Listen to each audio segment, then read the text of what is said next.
Well, I mean, really, this session was relatively uneventful in a way. I mean, we did the budget, which we have to do. Miracles can happen up here in the last couple of weeks.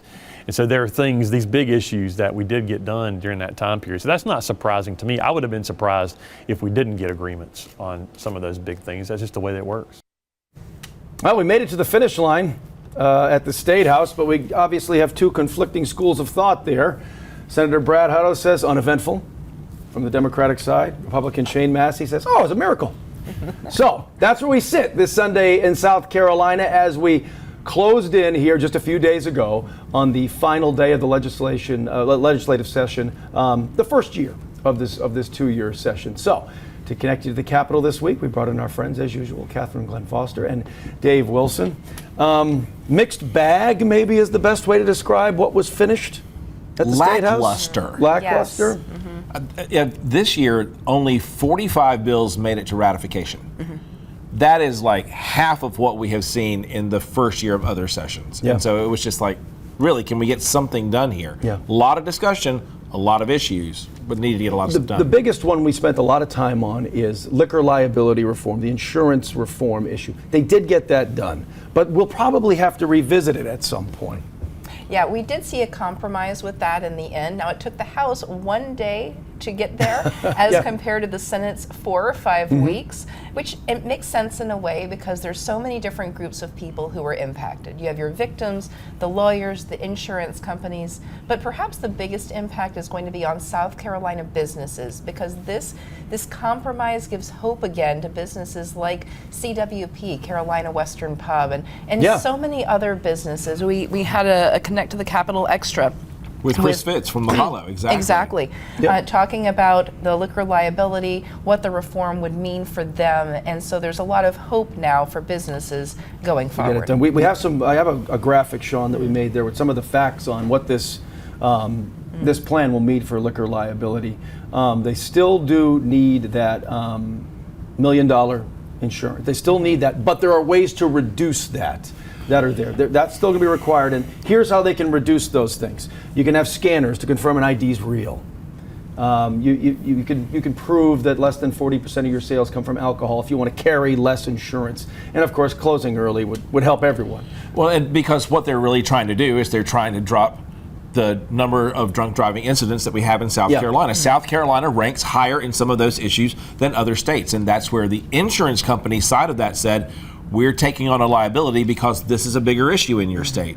And so, as we heard from Chris Fitz, and you can find that on a Connect to the Capitol Extra at WACH.com, when you look at that, this is where, though, businesses are realizing we have to make decisions about whether or not we're going to be staying in business, how many employees we're going to have, are we going to expand our business or not? So at least we see some forward momentum on what's going on with liquor liability, and you can see the fact that you had some really strong voices coming out there and saying, we have to do something, and it can't just be on the insurance side. Yeah, the business owners are waving the flag saying, we need help. We need to stay open. We have people employed. We want to keep them that way. Another thing is we want to keep the lights on. So energy was a big topic. That got done too. But again, this is going to be another situation where we're talking about our population is going to boom over the next 20 years. No secret there. So we need more energy. Big business is coming here. More and more data centers are coming here. They need power. But we don't have the grid yet to sustain that power. But there was another, I guess you would call it compromise on energy to start addressing that need. Yeah, again, it's about balancing the residential growth with the industrial growth, especially given all the recruitment that we're doing of some high energy using companies like Google, Amazon, Microsoft. And so how do we achieve growth on both fronts and make sure that we actually are ready for that? Right, and the other part about this is, and you feel this at home, your rates have been going up considerably. Keep in mind, it was 7 or 8 years ago that you were sitting there with the VC summer plant that was a project between what was then SCE&G and SCANA and the Santee Cooper. And so when those two were going together on this project and it fell apart and failed, and we have 2 unfinished nuclear reactors in Fairfield County, the brunt of that ended up back on you at home as a taxpayer, as a ratepayer. And so this is a place where they're having to say, how are we going to keep energy prices low and still create an increase of energy production so that we can keep the lights on for everybody? Yeah, yeah, and but they're not done with this. Yes, they did pass something. Yes, the governor will likely sign off on it here in the near future. But we're going to hear about this again in 2026, and probably 27, and probably 28, as it evolves. Right, because this is an iterative process. A little bit by little bit, changes are going to be made over the next few years. As they always are. Yes, they are. The wheel turns slowly, but it does turn. It keeps turning. Yes. It does keep turning. All right, those are some of the two big issues I think that did get done. As we continue, we're going to hit some of the smaller issues, while important, but those were two of the big ones that were a priority this time. When we come back here on Connect to the Capitol. Put the damn phone down and put your eyes on the road. Representative Bill Taylor makes it pretty simple. We may not need a law about common sense, but we now have one. No hands on that phone while you're driving. It cannot be in your hand here in South Carolina. Once the governor signs it, of course, that becomes the law. You will be penalized. It has to be on a Bluetooth, or it has to be in one of your special holders there. This one seems like something probably should have passed a long time ago. It's a common sense. Yeah. It's been passed by a lot of other states. Yes. And so, but it's one of those things that really didn't get a whole lot of recognition this year. And I think it's to the point of the fact that there are just so many places where it's become common sense. We've had a no text and no drive law that was passed several years ago. But it was weak. But it was very weak. And so this is one of those moves, as Representative Bill Taylor there out of Aiken said, it's common sense, something we need to do. The only pushback I heard on this was no one's going to say that safer roads are a bad thing. But I did hear some pushback from some that they worry how it'll be enforced, and will it be disproportionately affecting some communities where maybe the law enforcement presence is generally higher for whatever reason.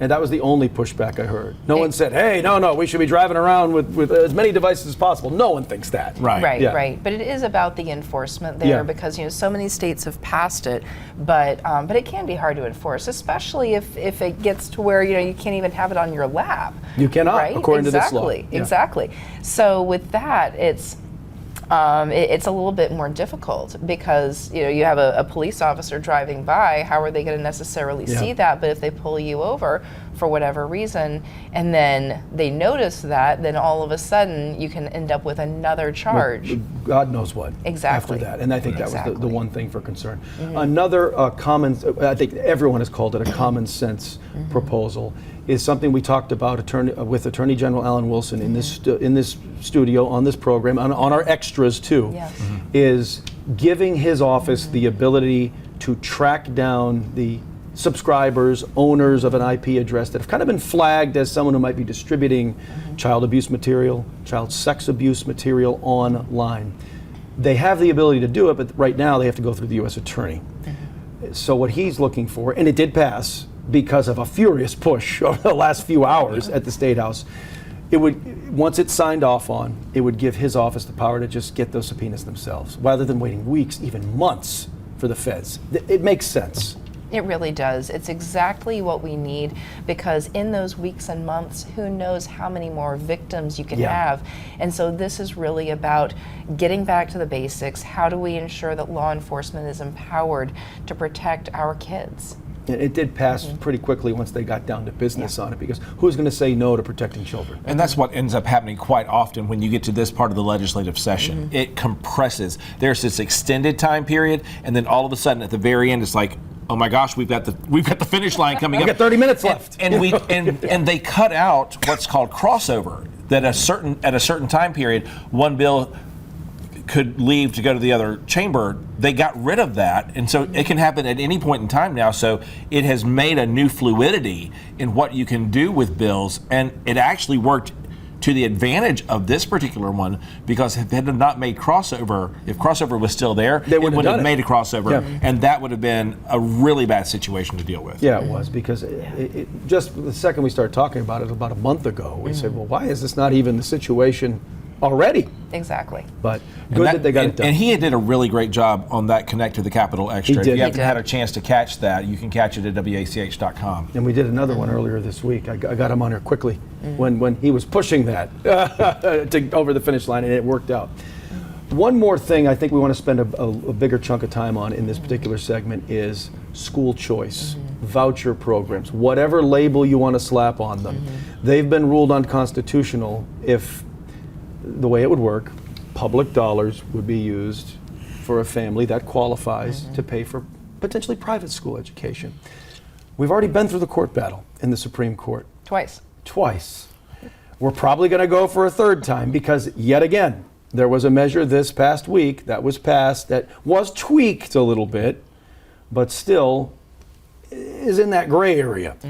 Well, the question is, and this has been a Republican priority, they have been really pushing on. They've done it every single year for the last several years, and school choice has been one of those issues that has been a big push for Republicans for more than a decade and a half. In this particular case, the question boils down to public education versus having an educated public. And that has been the real issue and the real rub. Constitutionally, they cannot take public dollars and give them to private organizations, private schools and religious organizations like this. And yet, what they're doing right now is they've done this workaround that actually creates kind of a third-party group out here to manage it. And that was the tweaking of what they heard from the last Supreme Court decision. And so it really boils down to, all right, we'll keep trimming away until we get to whatever it is the Supreme Court's going to say is okay. Yeah. They're trying hard to find something constitutional in this. So far, they have not succeeded. We've had conversations on Connect to the Capitol Extras with Sherry East, Dr. Orrin Smith, heard the different perspectives, but in the end, this is going to go back to the Supreme Court, and we'll see if the third time's a charm. And then we'll have to be calling you in yet again because constitutional law, of course, is your specialty. It will likely come down to one or two words. I mean, it really will. Or a comma. Yeah, Right, or a comma. and that is exactly what they were arguing. House Education and Public Works Chairwoman Shannon Erickson really pushed hard, as did Greg Hembry, the senator who's the head of the Education Committee in the Senate, to really fine-tune that down to what they think the justices on the state Supreme Court can accept. And so yet another situation where something's passed, but we will see it again. Right, exactly. Another time, another place, same bat channel, same bat time. This is why we all have a lot to talk about as we get beyond the legislative session. Keep that part in mind. We really will. And there's more to come about some of the next segment. We're going to hit some of the unfinished business that's still kind of in flux, including a little discussion about the treasurer, Curtis Loftus. Still has a job, by the way, as he thought he would when he was in here talking about a month ago. We'll be right back.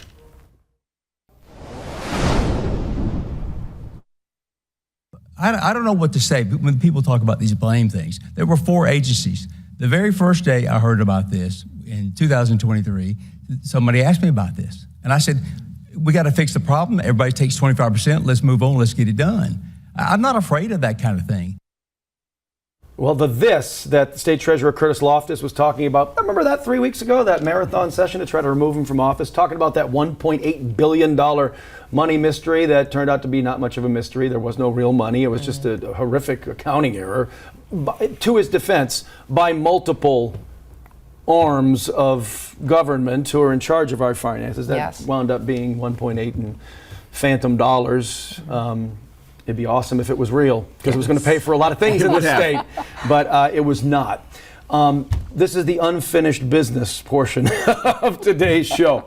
The Senate spent a lot of time through hearings, through a full day, an 8-hour, 9-hour day, to remove Curtis Loftus from office. They voted to recommend that, but they can't do it alone. They needed the House to do that.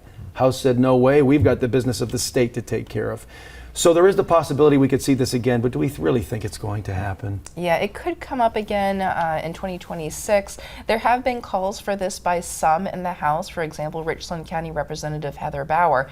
But on the other hand, there's not a lot of support for that from the Speaker, and I think most likely we will not see it brought up again in 2026. In fact, we heard from Curtis Loftus himself. Yeah, he was here. Yes, giving his perspective on a Connect to the Capitol Extra just a few weeks ago, available on WACH.com. Yep.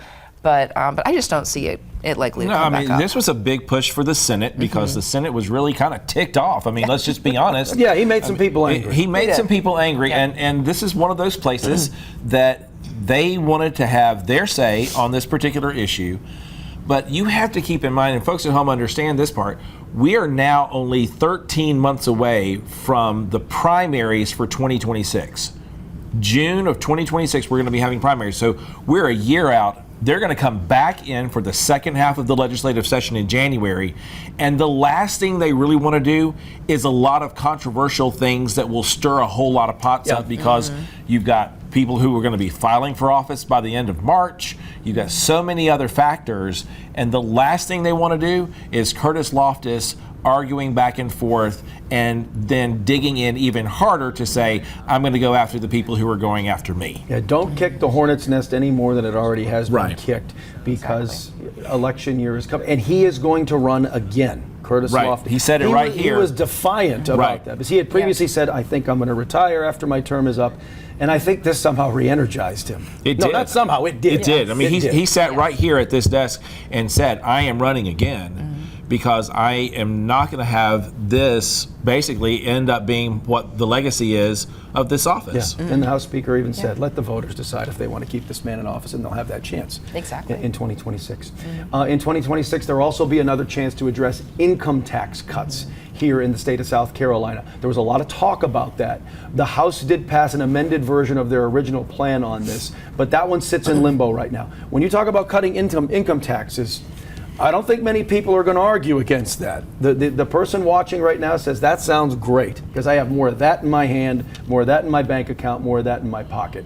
But still, how the sausage is made, so to speak, needs to be worked out. Well, and that was a place that it became very difficult because the Speaker of the House sat here. We did a Connect to the Capitol Extra with did. him, and he explained what trying to go to a flat tax would mean. And he said right here, it's going to be cost some more, it costs some less. But when the numbers spelled themselves out, you had a lot of people who were going to be paying a lot more money. And so the Senate has said, listen, House, y'all get your stuff in order Yeah, get first it worked out, then send it to before us. we send it over here, because then they'll massage it, work it out, perfect it, and I can almost guarantee that's going to be a major push as they go forward. We into do have 26. Sean, I think we have a graphic for that with some of the facts on the amended plan for the income tax. But again, trying to lower what is one of the higher rates in the Southeast, that's what they that's the amended plan here. 1.99% on the first 30,000 of taxable income, and then you see the percentage and everything above that. The goal of eventually dropping it down to a flat for everyone. And even at some point, if they keep dropping and get it to a level where they want, eliminate it entirely. I don't know if we'll get there, but that's the push. It is. Now keep in mind that right now, more than 40% of South Carolinians pay no income tax at all, no state income tax. And the original proposal would have ramped that up a lot for them. For many families, upwards of $2,000 a year. And so that goal of zero income tax is important, but we also have to balance revenue and growth in order to achieve a real balance. Yeah, yeah. Well, speaking of money, more money talk. That'll be in the next segment. We're talking casino gambling. Come on, South Carolina. On a Sunday. It's a Sunday morning in South Carolina. That's when we come back.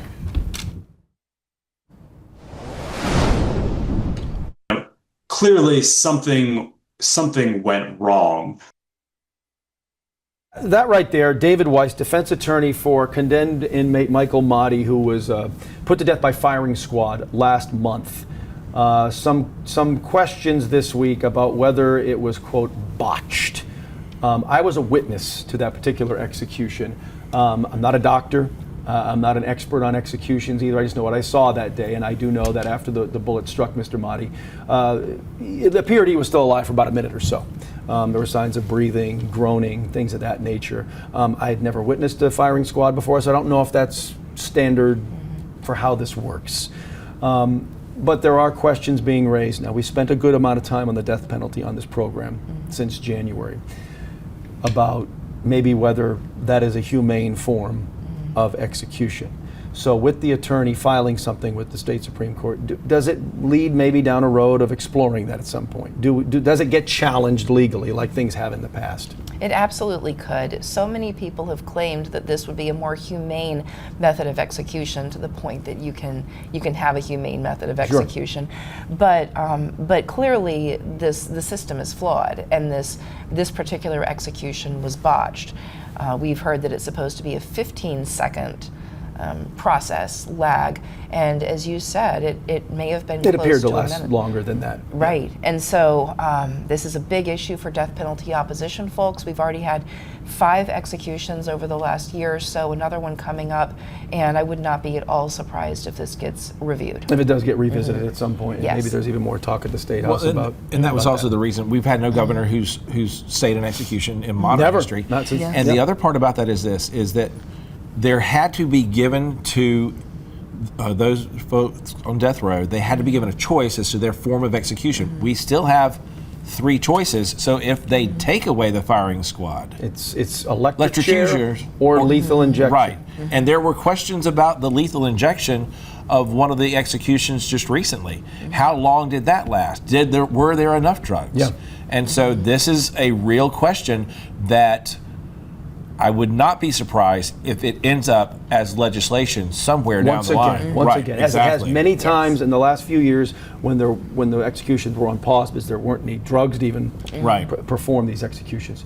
On the subject of crime and punishment, something that's gotten a lot of talk in recent years, but no action, a hate crimes law in South Carolina. It's one of those Nothing things. was done this time. Not a thing. It's a hot button issue that Democrats have used in the past with a Republican-controlled legislature to at least make some level of compromise and get some leverage in what's going on with legislation.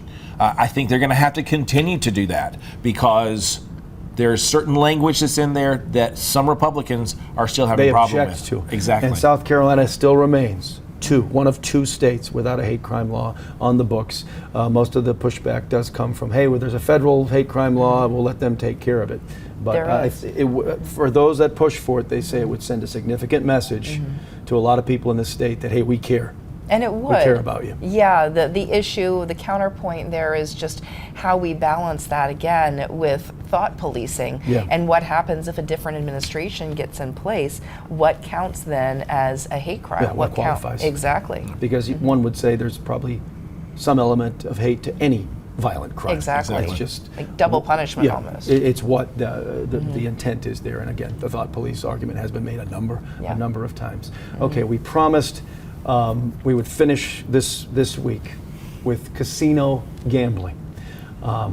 There is increasing support, at least from recent poll, that and this would be the site that's been proposed. Looks wonderful right now, huh? But that would be converted. This is in Orangeburg County, the site of the old Santee Outlet Mall. There's a developer who's purchased the land. They have a very complex plan that would make a resort and casino possible there. The only thing standing in their way is the law at this point, state law. Well, and you've got a lot of support coming out of this because new polling has come out that shows support in South Carolina. One, for the issue of people having the freedom to be able to choose whether or not they want to gamble. 90% of South Carolinians have said, we believe that you should have the freedom to do so. It doesn't matter if you're churchgoers, it doesn't matter if you're MAGA, if you're Democrats, if you're Republicans. That level of support is there. Yeah, we have that poll too, Sean. We have a full screen graphic with that polling. There's a couple elements to it if we could see it. And the other side of that is this. You take a look at the freedom issue in and of itself right there. There's still 69% support for casino gambling in South Carolina. And you've had at least 59%. They said they've gone to one. Not here, of course. Right. But it's interesting. The 59% of the opposition to this, from the predominantly right religious community who has made arguments that this is not good or moral, they've still visited a casino. And that is one of those places that when you look at this, there's been a ton of opposition that's been coming from this. Yeah, the majority of South Carolinians are saying, my money, my choice. But it really goes back to that idea of revenue generation. We're looking at $75 to $100 million that could come in for this. South Carolina, huge on tourism, as we know. And so there's so much economic opportunity here. Yeah, goes back to the income tax. Right, and so if you want to lower income tax, you're going to have to find another revenue source from somewhere. Right. That's a big one. Right. Plus 4,000 jobs is what they're projecting. Well, and so it's been very interesting, and I know that we're about to wrap up. Yeah, we but got about 35 seconds or so. This has been a place where the family caucus has fractured between that and their leadership with Representative John McCravey. He's had some real issues, and 30 members have resigned. Have pulled out this past week. So it really truly was a fast and furious finish part one, year one of this legislative session.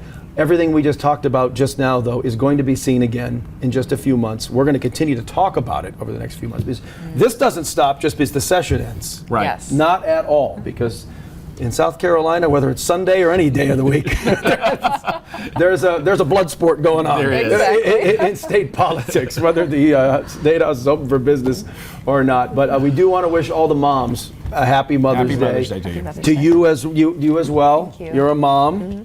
Taking care of the kids, going to the music recitals. Exactly, and getting it all done. But like the moms do, they take care of us and make us who we are. So we just want to thank them for watching. And every day's Mother's Day as far as I'm concerned. This is true. That's right. But thanks again for joining us this Sunday in South Carolina. We will get you connected to the Capitol again next week. Have a good week.